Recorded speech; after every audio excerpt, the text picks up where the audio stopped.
Long time since she had smiled. "Surely you don't think that you'd be able to recognize me in my street clothes, do you?" she asked bluntly. Stanton's answering smile was quite as mocking as hers. "Why not?" he queried. "Didn't I have the pleasure of choosing your winter hat for you?" "Let me see, it was brown with a pink rose, wasn't it? I should know it among a million." With a little shrug of her shoulders, she leaned back against the door and stared at him suddenly out of her big red brown eyes with singular intentness. "Well, will you call it an equivalent to 1 week's subscription?" she asked very gravely. Some long sleeping devil of mischief awoke in Stanton's senses. "Equivalent to 1 whole week's subscription?" he repeated with mock incredulity. "A whole week! 7 days and nights! Oh, no, no, no! I don't think you've given me yet more than about 4 days' worth to think about. Just about 4 days' worth, I should think." Pushing the pink veil further and further back from her features with plainly quivering hands, the girl's whole soul seemed to blaze out at him suddenly, and then wince back again. Then just as quickly a droll little gleam of malice glinted in her eyes. "Oh, all right then," she smiled. "If you really think I've given you only 4 days and nights' worth of thoughts, here's something for the 5th day and night." Very casually, yet still very accurately, her right hand reached out to the knob of the door.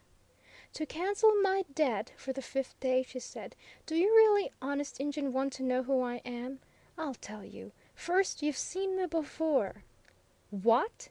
cried Stanton, plunging forward in his chair. Something in the girl's quick clutch of the doorknob warned him quite distinctly to relax again into his cushions. "Yes," she repeated triumphantly, "and you've talked with me too, as often as twice, and moreover you've danced with me." Tossing her head with sudden born daring, she reached up and snatched off her curly black wig, and shook down all around her such a great shining, utterly glorious mass of mahogany-coloured hair that Stanton's astonishment turned almost into faintness. "What?" he cried out. "What? You say I've seen you before? Talked with you? Waltzed with you, perhaps? Never! I haven't! I tell you I haven't! I never saw that hair before! If I had, I shouldn't have forgotten it to my dying day! Why—" With a little wail of despair she leaned back against the door.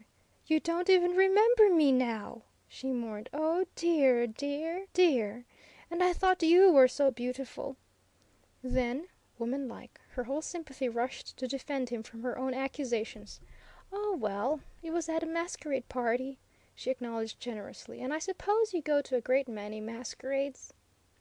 Heaping up her hair like so much molten copper into the hood of her cloak, and trying desperately to snare all the wild escaping tendrils with the softer mesh of her veil, she reached out a free hand at last and opened the door just a crack.